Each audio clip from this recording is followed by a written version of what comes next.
Hello students, मेरा नाम धीरज Mohan Dwivedi and स्वागत है आपके फेवरेट चैनल मैग्नेट ब्रेन्स पर।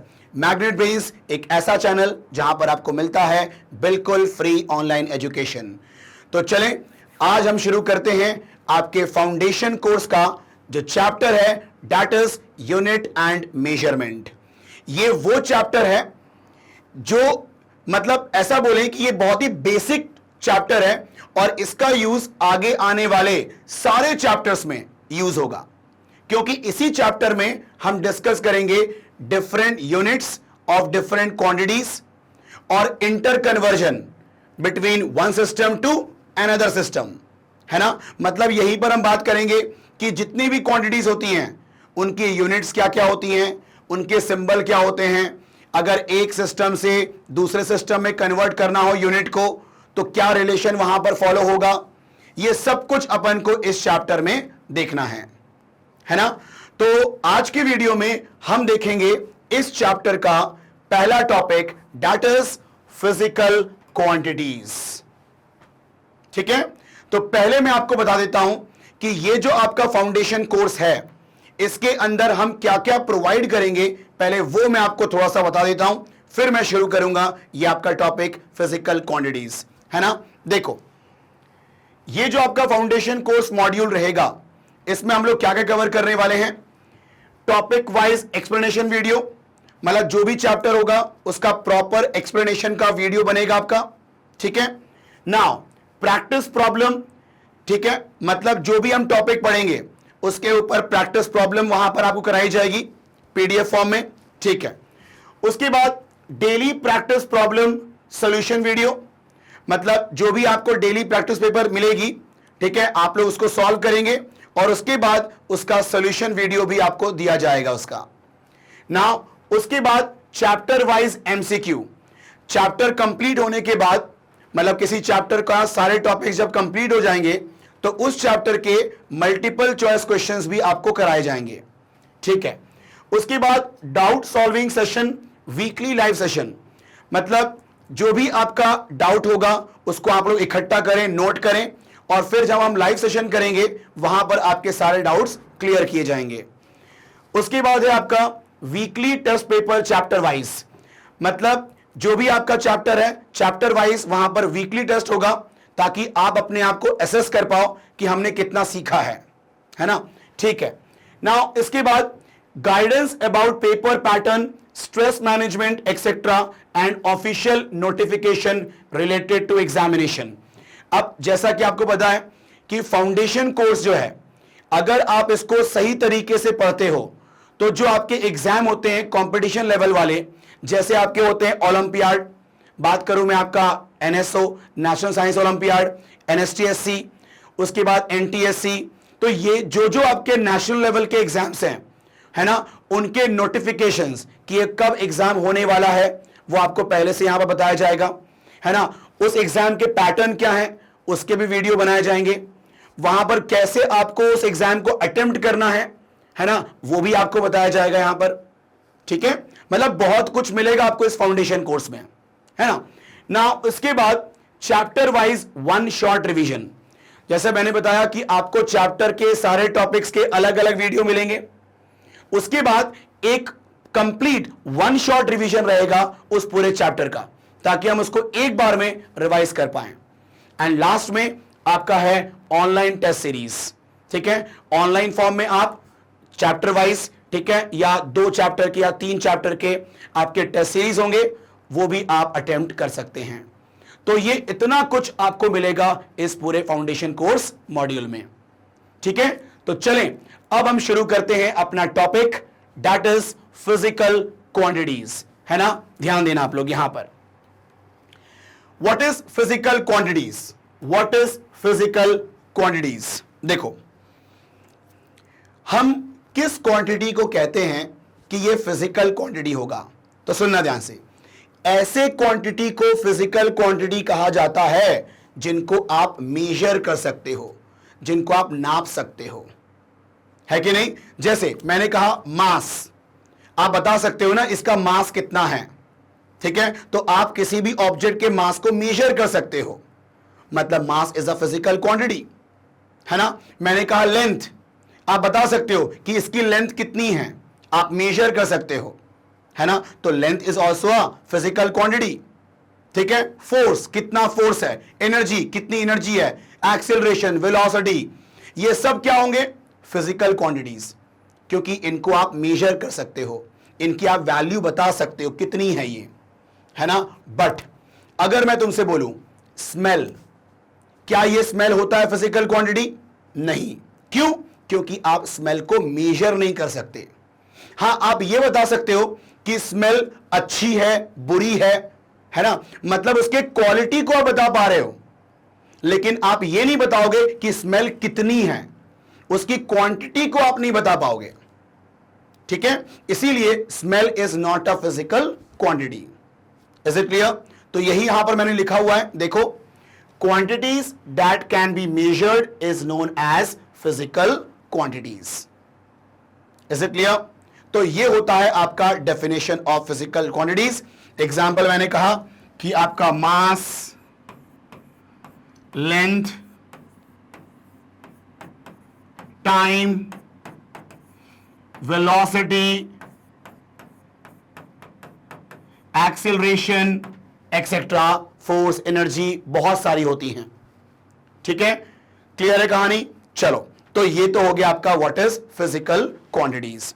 अब मेरी बात को सुनना, फिजिकल क्वांटिटीज को क्लासिफाई किया गया है ना, तो इसको बेसिकली 3 पार्ट में क्लासिफाई किया गया, ठीक है। एक होता है आपका फंडामेंटल क्वांटिटीज, फिर एक होता है सप्लीमेंट्री क्वांटिटीज, और एक होता है डिराइव्ड क्वांटिटीज, है कि नहीं। क्या होता है फंडामेंटल क्वांटिटीज? सुनना ध्यान से, यहां देखो, व्हाट इज फंडामेंटल क्वांटिटीज। देखो, फंडामेंटल क्वांटिटीज हम उन क्वांटिटीज को बोलते हैं जो किसी और क्वांटिटी पर डिपेंड नहीं करते हैं। मतलब कुछ क्वांटिटीज ऐसी बनाई गई जो इंडिपेंडेंट क्वांटिटीज हैं, वो किसी और पर डिपेंड नहीं करेंगी, है ना। मतलब वो किसी और क्वांटिटी से डिराइव नहीं होंगी, वो इंडिविजुअली एग्जिस्ट करते हैं, ठीक है। और वो कितने होते हैं आपके फंडामेंटल क्वांटिटीज? तो टोटल 7 फंडामेंटल क्वांटिटीज होती हैं, ठीक है।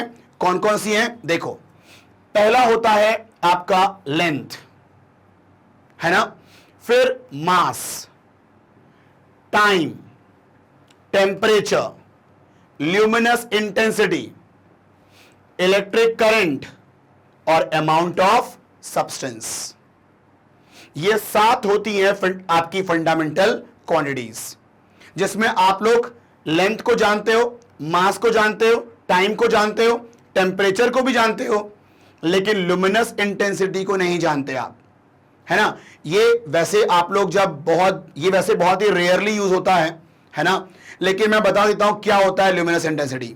ल्यूमिनस इंटेंसिटी का मतलब कितना लाइट एमिट हो रहा है, कोई भी सोर्स से कितना लाइट एमिट हो रहा है, एमिट मतलब निकल रहा है ना, पर यूनिट सॉलिड एंगल।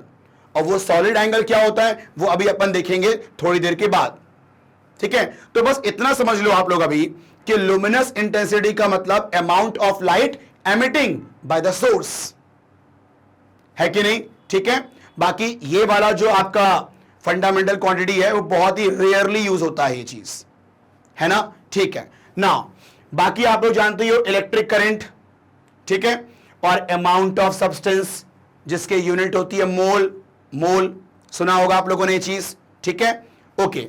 ये 7 फंडामेंटल क्वांटिटीज होती हैं और ये किसी और क्वांटिटी पे डिपेंड नहीं करती हैं। बाकी के क्वांटिटीज इन पे डिपेंड करती हैं, ये किसी पे डिपेंड नहीं करते हैं, हाँ है ना। मतलब बाकी के क्वांटिटीज इनके टर्म्स में एक्सप्रेस की जाती है, ये किसी के टर्म्स में एक्सप्रेस नहीं किए जाते हैं। इज इट क्लियर, ठीक है। तो यहां देखो, ये जो आपका है लेंथ, लेंथ की यूनिट क्या है, मीटर, आपको मालूम ही है। इसका सिंबल क्या है, एम, है ना। मास किलोग्राम होता है इसका, केजी। Time second, S.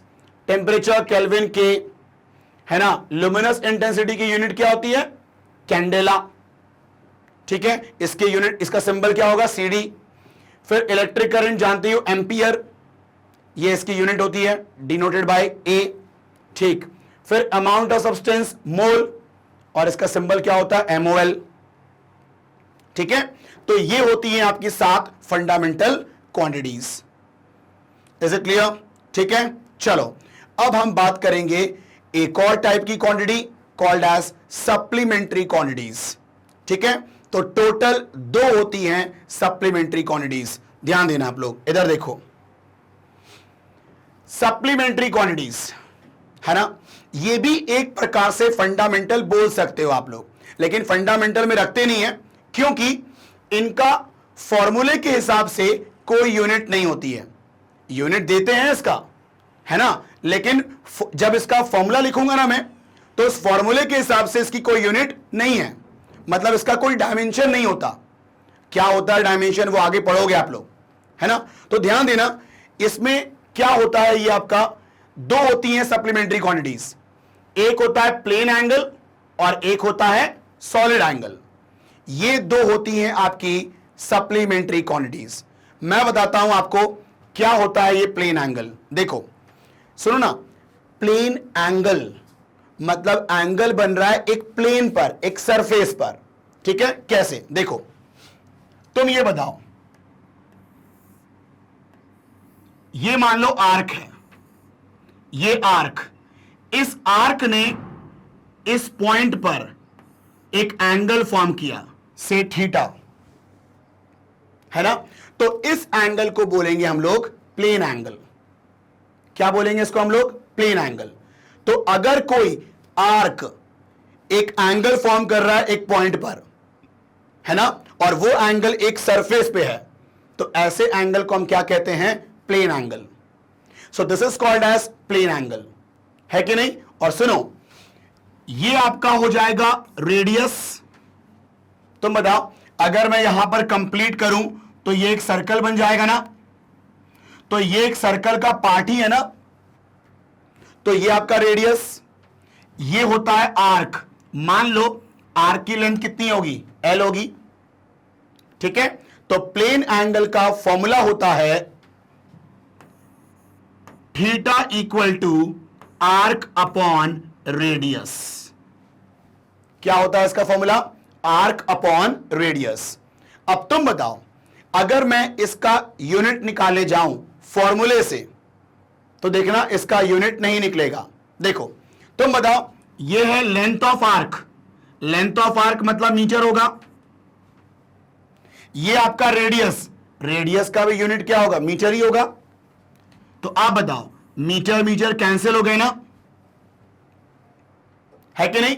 तो देखा जाए तो इसका फॉर्मूले से कोई यूनिट नहीं निकलता, लेकिन फिर भी इसका यूनिट दिया जाता है, जो तुम लोग जानते हो कि डिग्री होता है इसका यूनिट, है ना। लेकिन हम लोग बोलते हैं कि SI में इसकी यूनिट क्या होती है? रेडियन, है ना। तुम लोगों ने डिग्री सुना होगा ना। ठीक है, डिग्री के अलावा एक और होती है यूनिट, रेडियन। वो भी एक एंगल की यूनिट होती है ना, रेडियन। ठीक है, तो प्लेन एंगल का यूनिट क्या होता है? Radian, denoted by RAD। Is it clear? तो ये होता है आपका simple plain angle. Now what is solid angle? देखो ध्यान से, सॉलिड एंगल क्या होता है? अगर कोई सरफेस एक एंगल बनाए पॉइंट पर, ठीक है, तो उस एंगल को कहते हैं सॉलिड एंगल। मैं डायग्राम बना के आपको दिखाता हूं, देखो ध्यान से, इधर देखो।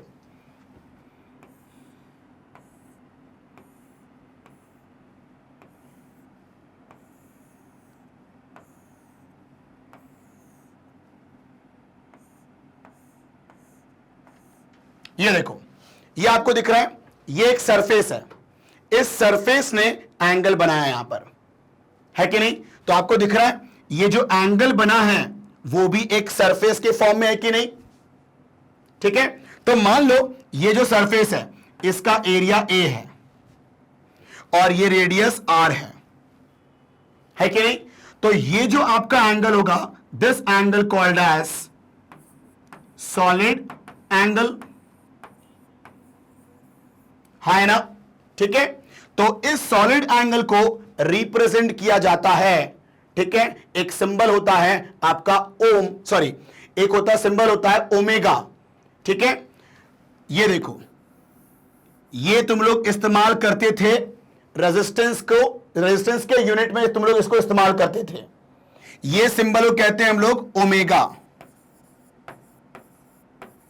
हाँ है ना, ठीक है। ओमेगा का सिंबल एक और होता है, ये भी ओमेगा का सिंबल होता है ना, लेकिन ये वाला ओमेगा होता है अपर केस ओमेगा और ये होता है लोअर केस ओमेगा, तो दोनों को ओमेगा बोलते हैं, है कि नहीं। तो इस सिंबल से हम सॉलिड एंगल को शो करते हैं, है कि नहीं। और सॉलिड एंगल जैसे प्लेन एंगल को थीटा से शो करते हैं ना, वैसे ही सॉलिड एंगल को इस ओमेगा से शो करते हैं।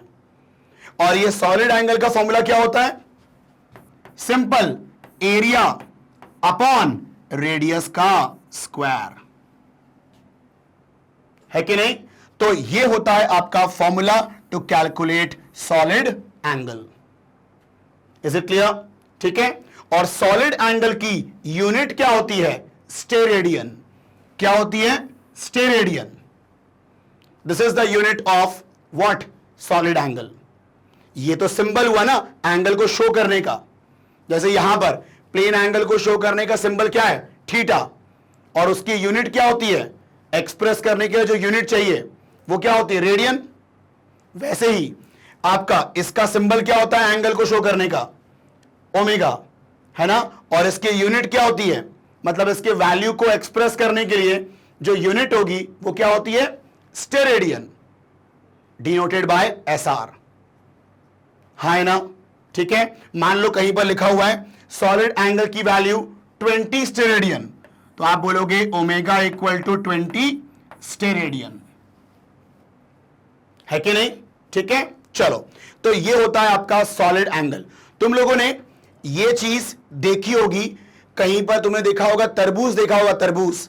तो जब तुम लोग तरबूज खरीदने जाते होगे ना, तो वहां पर ऐसा पीस कटा हुआ रखा रहता है ना, उल्टे फॉर्म में। तुमने ये नोटिस किया होगा, ऑब्जर्व किया होगा। मतलब बस मैं आपको बताना चाह रहा हूं कि ये शेप आपने वहां पर देखा होगा तरबूज वाले शॉप पर, है ना। उसका एक पीस जब कटा, मतलब काट के रखते हैं वो लोग, तो कुछ ऐसा ही शेप होता है कि नहीं? ठीक है। तो ये होता है आपका solid angle. Is it clear? तो यहां पर दो सप्लीमेंट्री क्वांटिटीज होती हैं, ठीक है।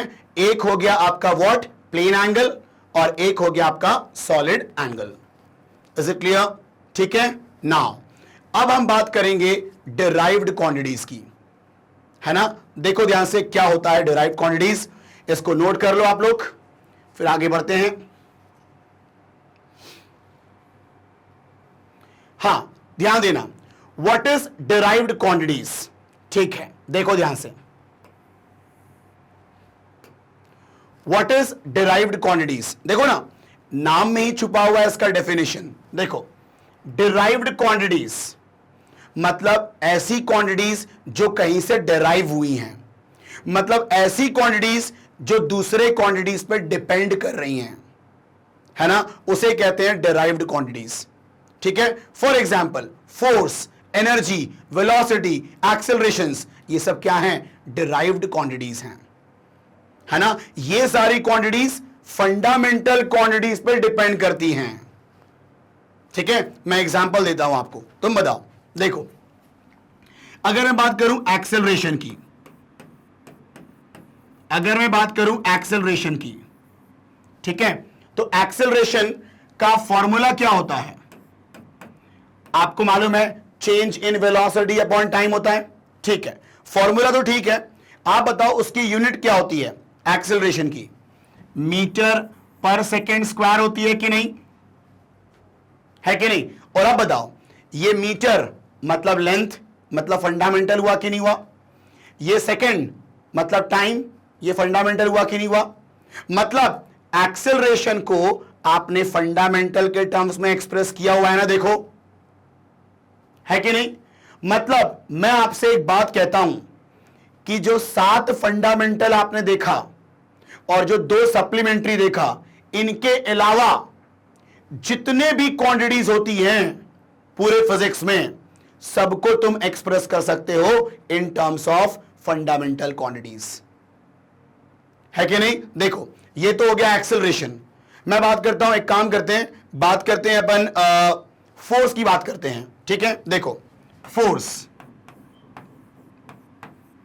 अब देखो ध्यान से, फोर्स का यूनिट क्या होता है? तो एक काम करते हैं, उसका पहले लिखते हैं फॉर्मूला। आप बताओ, पढ़ा होगा आप लोगों ने, mass into acceleration. Mass into acceleration होता है फोर्स, ठीक? अब देखो ध्यान से, सुनो, ये मास की यूनिट क्या होती है? किलोग्राम, और एक्सेलरेशन की यूनिट क्या होती है? मीटर पर सेकेंड स्क्वायर, हाँ है ना? ठीक है, तो अब बताओ, फोर्स को एक्सप्रेस कर दिया मैंने किलोग्राम मीटर पर सेकेंड स्क्वायर में, मतलब ये किलोग्राम मतलब मास फंडामेंटल है कि नहीं? हाँ, मास फंडामेंटल है सर, ठीक है। मीटर मतलब लेंथ फंडामेंटल है कि नहीं? हाँ है। सेकेंड टाइम मतलब फंडामेंटल है कि नहीं? यस। मतलब आपने फोर्स को एक्सप्रेस कर दिया है in terms of fundamental quantities, है कि नहीं? आ रही है बात समझ में आपको? तो बस मैं यही कहूंगा आपसे कि जितने भी होते हैं आपके physical quantities other than fundamental and supplementary, सबको एक्सप्रेस कर सकते हो आप इन टर्म्स ऑफ फंडामेंटल, है कि नहीं? ठीक है, तो ये होती हैं आपकी डिराइव्ड क्वांटिटीज। लिखा भी है डेफिनेशन मैंने, देखो, the quantities which depend on other quantities is known as derived quantities, है कि नहीं? तो अदर में हम बोल सकते हैं यहां पर हम बोल सकते हैं फंडामेंटल क्वांटिटीज पर डिपेंड करती हैं, है कि नहीं? ठीक है, चलो, तो ये हो गया आपका सिंपल डिराइव्ड क्वांटिटीज। नाउ अब मेरी बात को सुनना ध्यान से। देखो, अगर मुझे किसी फिजिकल क्वांटिटीज के मेजरमेंट को एक्सप्रेस करना है कि ये फिजिकल क्वांटिटी कितनी है ना, उसका अमाउंट बताना है मुझे, ठीक है, तो हमें क्या चाहिए? ठीक है, आओ जरा ध्यान देना, इधर देखना। मैंने कहा आपसे कि अगर मुझे किसी फिजिकल क्वांटिटी को के मेजरमेंट को एक्सप्रेस करना है, उसकी वैल्यू को एक्सप्रेस करना है, कितनी है वो, तो किसी के मेजरमेंट को एक्सप्रेस करने के लिए हमें दो चीजें चाहिए होती हैं, एक न्यूमेरिकल वैल्यू और दूसरा यूनिट, है ना? जैसे एग्जांपल लेता हूं मैं, देखो ध्यान से सुनो। मैंने कहा किसी ऑब्जेक्ट का मास, ठीक है 10 kg, ठीक? अब मेरी बात को सुनना ध्यान से। देखो, ये जो आपका 10 है, इसे क्या बोलते हैं? न्यूमेरिकल वैल्यू, और ये जो kg है, इसे क्या बोलेंगे? यूनिट। तो ये क्या आपका न्यूमेरिकल वैल्यू,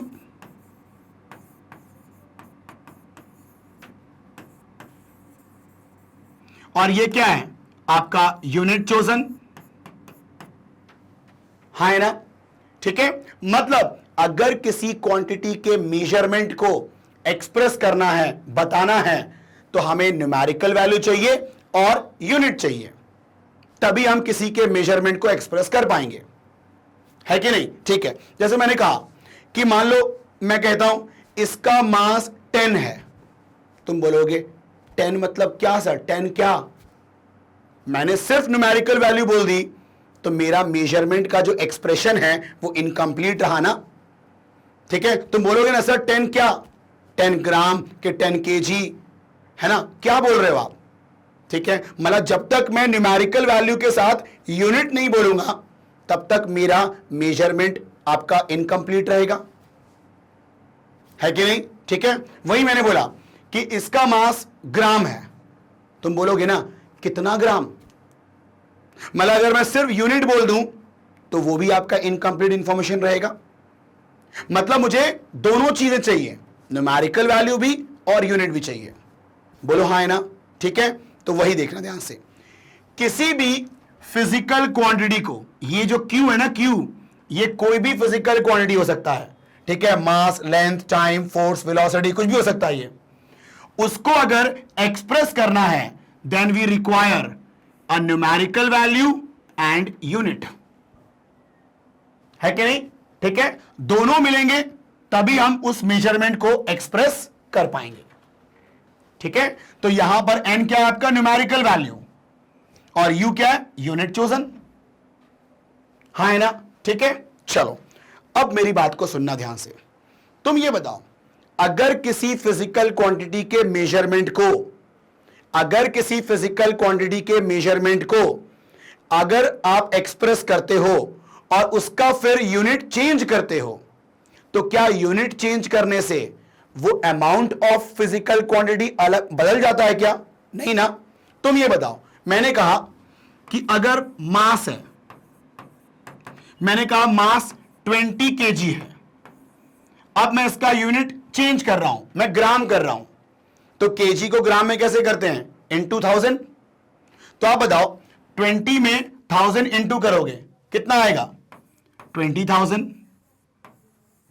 तो आप बताओ 20,000 ग्राम बोलो या 20 kg बोलो, अमाउंट ऑफ सब्सटेंस तो उतना ही होगा ना यार। मतलब उस ऑब्जेक्ट का वजन में कोई चेंज आ जाएगा क्या अगर हम यूनिट चेंज करेंगे? तो नहीं ना, वो तो बस लिखने का तरीका है कि नहीं? तो जब भी हम यूनिट चेंज करते हैं, ठीक है, तो आपका जो अमाउंट ऑफ सब्सटेंस है, ठीक है, मतलब उस चीज की जो वैल्यू है उसमें तो कोई अंतर नहीं आता ना यार। सिर्फ आपने यूनिट चेंज किया है तो न्यूमेरिकल वैल्यू चेंज हो गया आपका। हाँ है ना? ठीक है, अब जरा यहां पर नोटिस करना एक बात को। देखो, तुम बताओ खुद सोच के, किलोग्राम बड़ी यूनिट होती है कि ग्राम बड़ी यूनिट होती है? तो तुम लोग बोलोगे सर किलोग्राम बड़ी होती है। बिल्कुल सही है ना? तो देखो, अगर बड़ी यूनिट है तो उसका न्यूमेरिकल वैल्यू छोटी है ना। देखो यहां पर यूनिट छोटी है तो न्यूमेरिकल वैल्यू बड़ी है ना। हाँ है ना? तो ये फैक्ट है, जितनी छोटी यूनिट लोगे उसका न्यूमेरिकल वैल्यू उतना ही बड़ा आता है, एंड वाइस वर्सा, जितनी बड़ी यूनिट लोगे न्यूमेरिकल वैल्यू उतनी छोटी आएगी। हाँ है ना? ठीक है, तो अब मेरी बात को सुनना ध्यान से। इसीलिए हम कहते हैं numerical value is inversely proportional to unit chosen. वही चीज मैंने यहां पर लिखा हुआ है, मतलब जितनी बड़ी यूनिट लोगे उसकी न्यूमेरिकल वैल्यू उतनी छोटी होगी, जितनी छोटी यूनिट लोगे उसकी न्यूमेरिकल वैल्यू उतनी बड़ी होगी। हाँ है ना? ठीक है, तो बस यहां पर मैं ये कहना चाहता हूं कि किसी भी क्वांटिटी को अगर एक्सप्रेस करना है तो हमें चाहिए न्यूमेरिकल वैल्यू और यूनिट चोजन, है ना? दोनों मिलेगा तो ही हम किसी का एक्सप्रेशन बता सकते हैं। ठीक है कि नहीं है? और जितनी बड़ी यूनिट उतनी छोटी न्यूमेरिकल वैल्यू, ठीक है, जितनी छोटी यूनिट उतनी बड़ी numerical value. That is obvious. Is it clear? ठीक है, चलो, तो यहां पर अपना फिजिकल क्वांटिटी टॉपिक ओवर होता है ना? तो बस ऐसे ही वीडियो को देखने के लिए आप लोगों को सिंपल magnetbrains.com पे जाना है ना? और जो आपका यूट्यूब चैनल है magnet brains for JEE and NEET, वहां पर जाना और आपको ये सारे कोर्सेज आपको बिल्कुल सीक्वेंस फॉर्म में मिलेगा। बस अंत में मैं यही कहूंगा कि अगर आपको ये वीडियो पसंद आया हो तो आप इसको लाइक करें, और अगर आप चैनल में नए हो तो जल्दी से सब्सक्राइब करें ताकि जो भी अपकमिंग वीडियो हो वो आपसे मिस ना हो, एंड अपने दोस्तों के साथ इसको शेयर जरूर करें ताकि उनको भी इसका बेनिफिट मिल पाए। Thank you.